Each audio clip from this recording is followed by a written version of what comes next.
Assalamualaikum warahmatullahi wabarakatuh. Jadi hadirnya kami pada hari ini ataupun tujuan kami membuat video ini adalah berkaitan dengan tugasan juga bagi subjek TPM 022 iaitu bertajuk dengan isu keutamaan akhlak iaitu penghayatan akhlak mulia. Jadi sebelum kami melakukan pertanyaan, terlebih dahulu kami ingin memperkenalkan diri kami. Kumpulan saya daripada saya sendiri iaitu Nur Syahsana Berkadullah Dan saya Syafina Siti Mazlan. Jadi kami akan memulakan pertanyaan kami dan Syafina saya akan memulakan pertanyaan tersebut. Jadi terlebih dahulu saya akan menerangkan sedikit isi kandungan yang terdapat pada topik kali ini. Yang pertama kami akan menerangkan tentang maksud akhlak, yang kedua maksud rasuah, yang ketiga faktor berlaku rasuah, yang keempat adalah kesan rasuah, yang kelima ialah langkah mengatasi rasuah, yang keenam ialah hubungan akhlak mulia dalam kehidupan, dan yang terakhir ialah rumusan.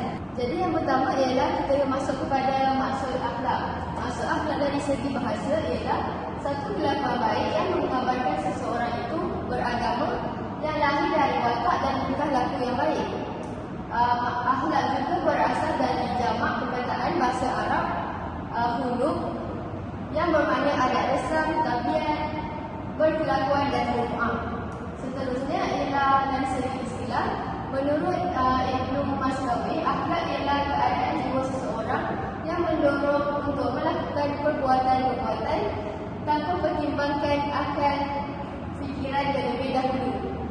Yang terakhir ialah menurut Islam, manusia dituntut berakhlak mulia kerana manusia mempunyai akal dan untuk menilai dan membandingkan antara perbuatan yang baik, buruk dan salah dalam kehidupan berbanding dengan makhluk ciptaan Allah yang lain.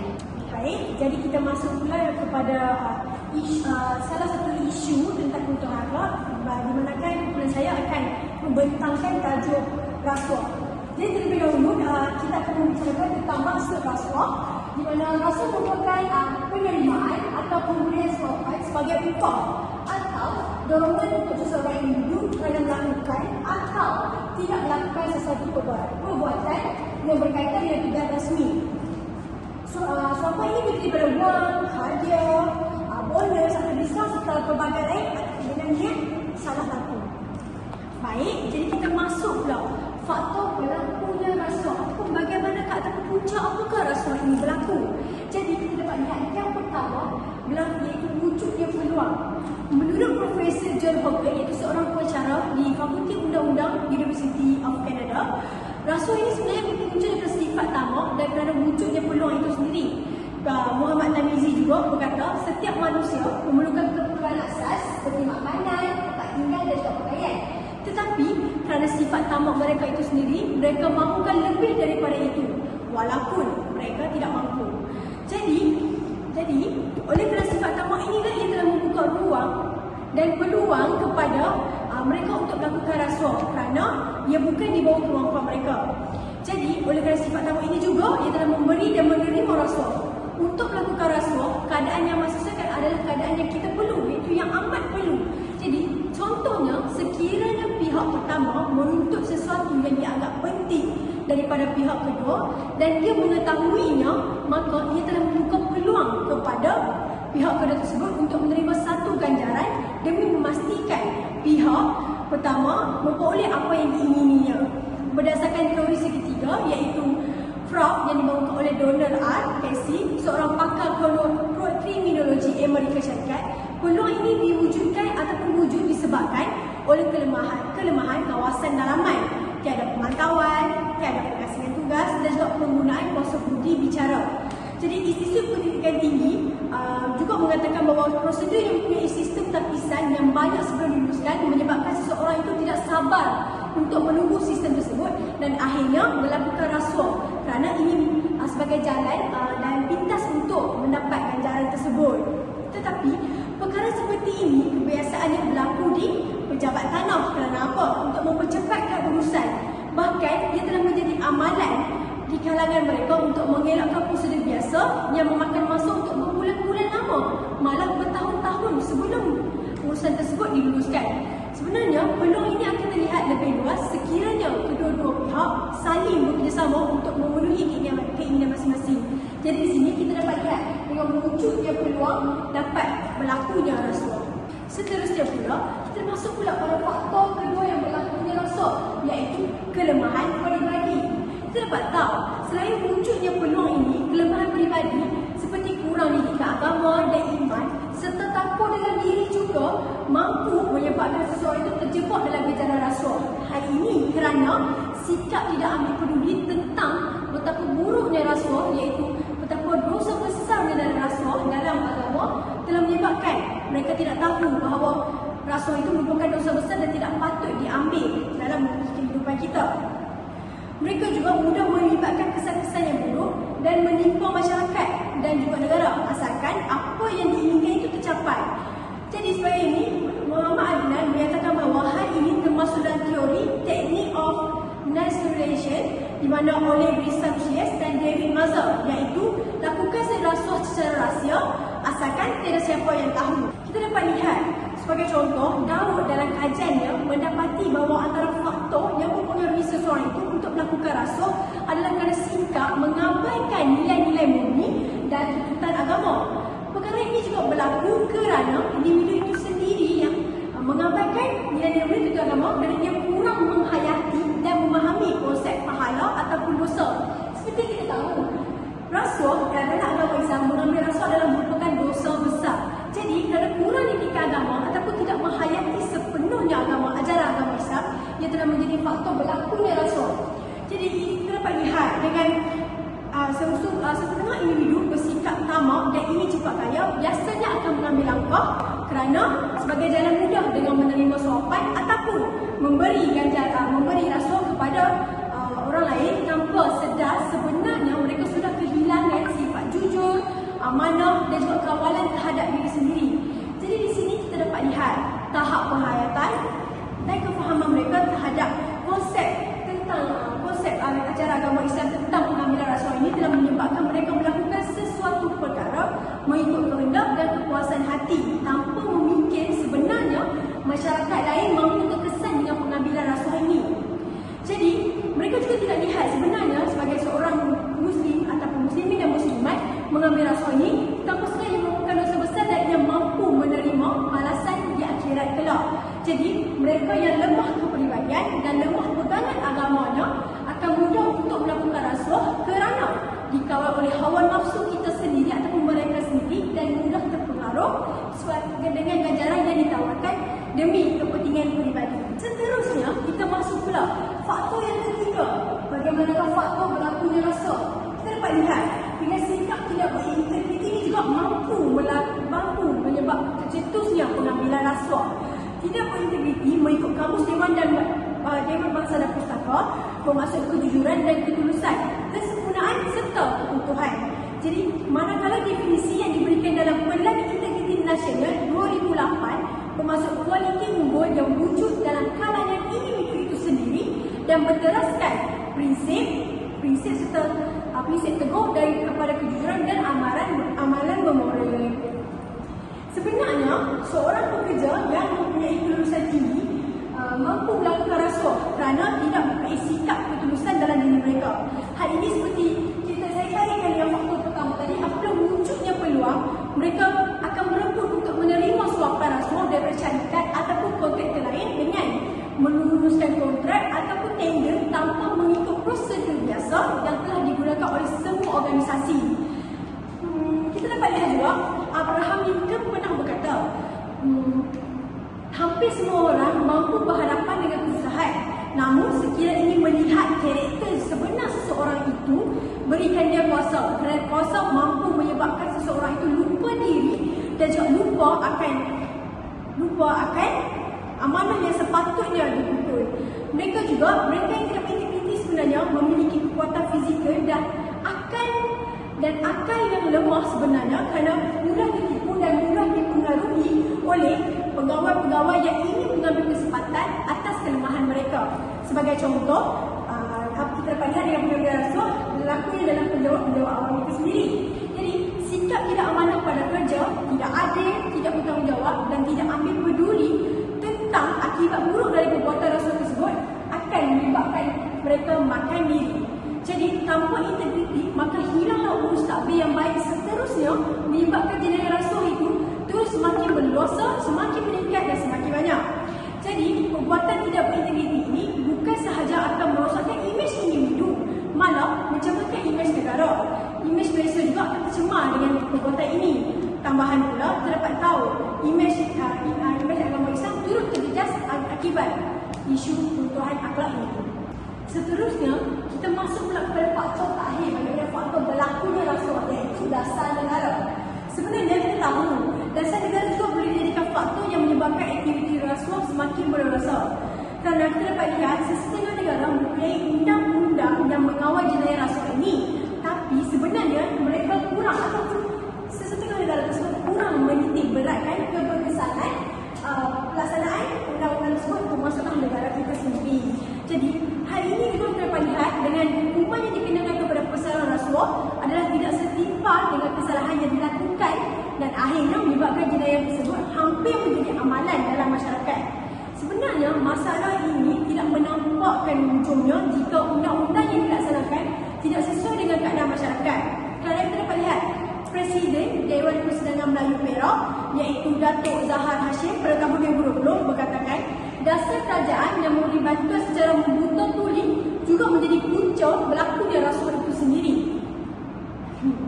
Kenapa mereka ingin mendapatkan sokongan rakyat?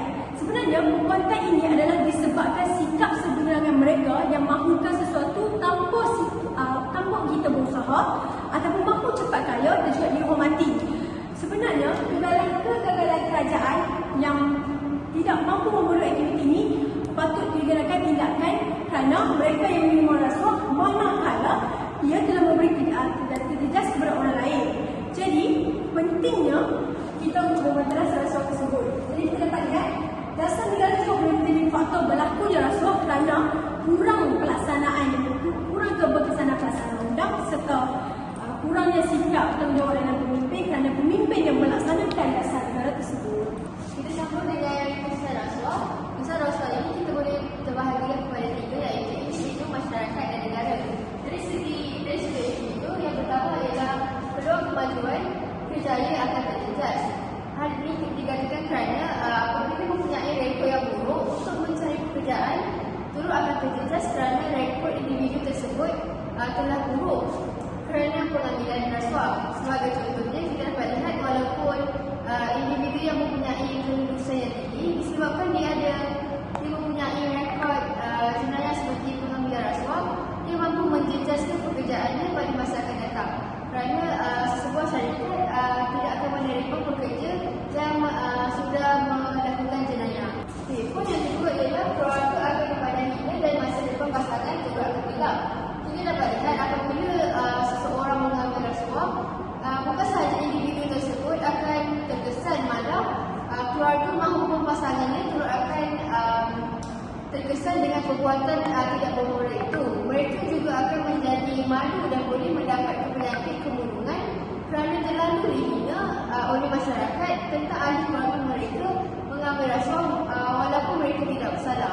Mereka juga akan menjadi malu dan mendapat penyakit kemurungan kerana terlalu dihina oleh masyarakat sekeliling seperti jiran tetangga tentang ahli keluarga mereka yang mengambil rasuah walaupun mereka tidak bersalah. Terakhir ialah akan timbul masalah psikologikal serta penghargaan ke diri yang rendah. Timbul masalah psikologikal serta penghargaan diri yang rendah ini adalah disebabkan pengambil rasuah. Individu tersebut akan dipulaukan turut dihina. Hal ini akan menyebabkan seseorang itu kemurungan kerana tidak menerima dirinya dipulau oleh masyarakat sekeliling. Seterusnya saya masuk kepada poin yang kedua, iaitu masyarakat. Yang pertama akan meredakan tahap kepercayaan dan keyakinan masyarakat. Hal ini dikatakan demikian kerana amalan rasuah telah mencipta ketidaksamarataan dan menghapis kepercayaan dalam masyarakat. Amalan rasuah ini seringkali berkaitan dengan peraturan dan hukuman yang tidak adil dan berpihak kepada individu atau organisasi tertentu dan akhirnya akan merugikan masyarakat secara keseluruhan. Perkara ini akan memperburukkan situasi di negara tersebut dan akan mengurangi keamanan dan kesejahteraan masyarakat. Yang kedua adalah mempengaruhi ekonomi masyarakat. Amalan rasuah ini akan menyebabkan pemimpin dan individu yang terlibat menjadi kaya, sementara rakyat dan golongan yang kurang bernasib baik semakin berjejas.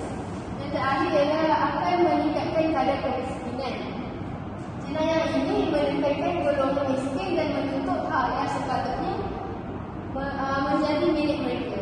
Selain itu juga, rasuah ini akan mengakibatkan pengalihan dana kewangan yang seharusnya digunakan untuk membaiki infrastruktur, kemudahan untuk negara, membantu masyarakat dan program-program sosial kepada individu atau kelompok yang tidak bertanggungjawab atau tidak mempunyai kepentingan. Hal ini dapat menyebabkan pengabaian terhadap kepentingan rakyat serta meningkatkan kadar kemiskinan yang semakin tinggi. Kesan yang terakhir ialah dari sudut negara. Yang pertama, pentadbiran negara menjadi semakin lemah kerana dasar atau penguasaannya yang lemah serta undang-undang yang tidak adil boleh mengembangkan pentadbiran.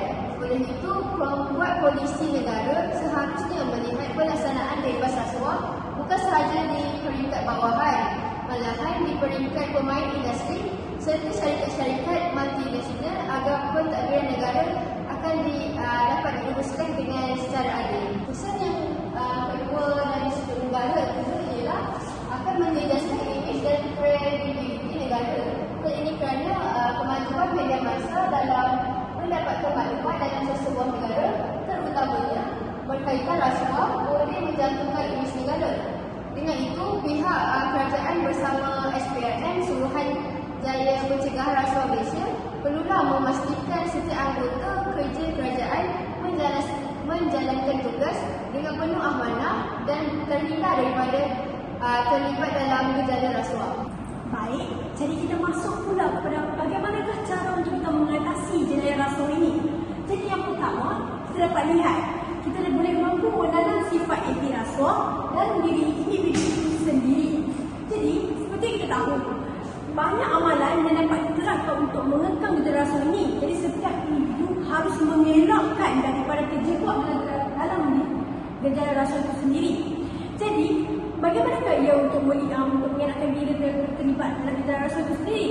Ia boleh dengan mengamalkan nilai-nilai kejujuran dan amanah. Selain itu, sistem keadilan yang baik dan kuat dalam badan kehakiman perlu diselaraskan dan dipertingkatkan. Pengawasan yang ketat serta telus terhadap urus niaga, penggunaan dana awam juga perlu diwujudkan bagi memanteraskan gejala rasuah ini. Jadi, masyarakat juga perlu diberikan pendidikan kesedaran tentang bahaya rasuah dan akibat negatif gejala rasuah ini. Jadi, kita pentingnya mengenal sifat anti rasuah dalam diri individu tersebut. Kata kedua. Baik, untuk langkah mengatasi rasuah yang kedua. Jadi, selaras dengan isu yang kami bentangkan sekarang ini tentang penghayatan akta muda, jadi pentingnya kita menerapkan penerapan nilai-nilai Islam. Seperti yang kita tahu, menurut Islam, rasuah dianggap perbuatan yang amat dilarang dan dianggap sebagai satu dosa besar yang membawa akibat buruk kepada individu serta masyarakat. Jadi konsep rasuah dalam Islam adalah sebagai suatu perbuatan yang bertentangan dengan prinsip-prinsip keadilan dan kebenaran serta mengganggu ketenteraman dan keharmonian masyarakat itu sendiri. Sebagai contoh, kita dapat lihat Nur Aini Uthman menekankan kepentingan penerapan nilai-nilai Islam dalam diri penjawat awam, terutamanya memandangkan mereka adalah aset kepada pembangunan negara kita.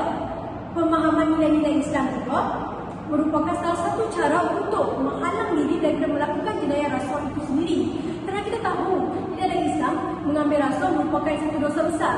Jadi, pendidikan yang berkaitan dengan penerapan nilai-nilai Islam berkaitan rasuah perlu ditekankan kerana nilai-nilai moral dan etika dapat membantu memupuk sikap yang jujur dan berintegriti dalam diri individu itu sendiri.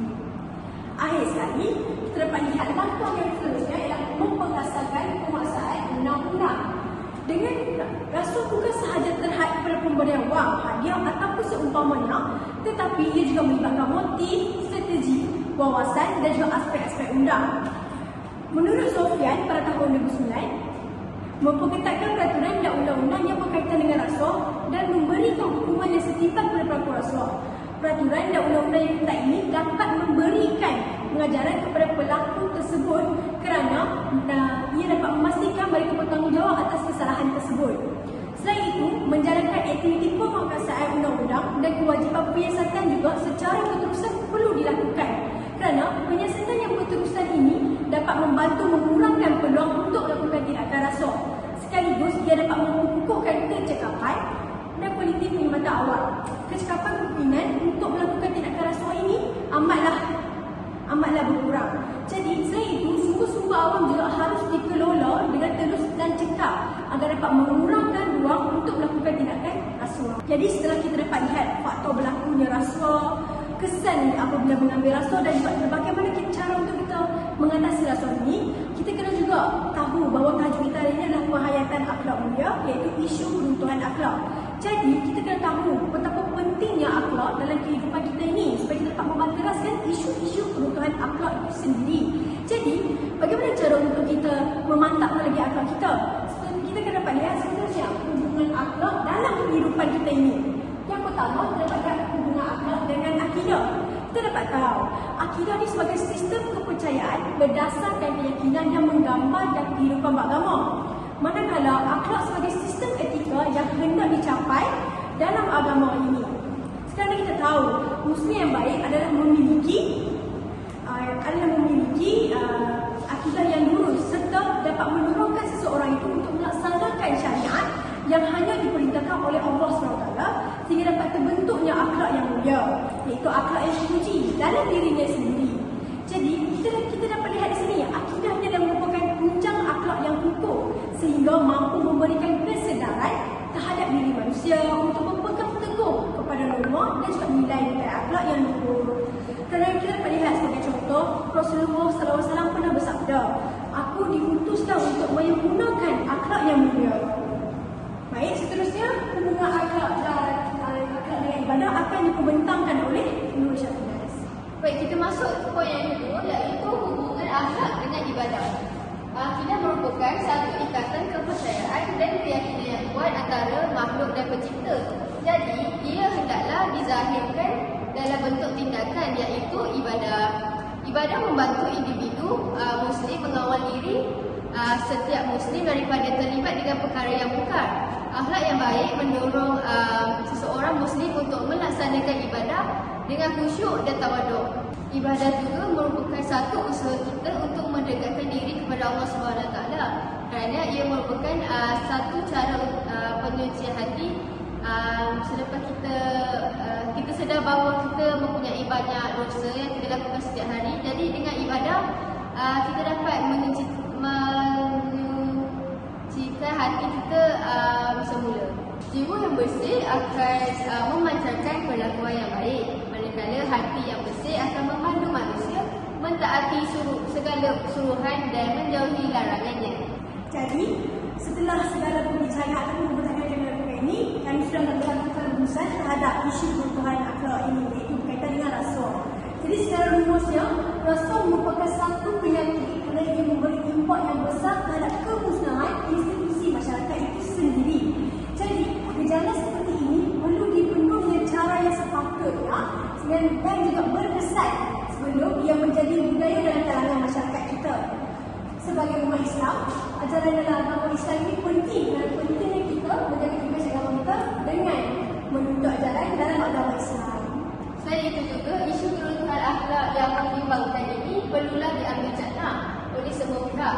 Tuntasnya, jika kita menerapkan akhlak mulia ini, ia dapat memberikan kesan yang positif dalam kehidupan sekaligus menjaga maruah masyarakat Islam. Baik, itu sahaja daripada kami. Sekian, terima kasih.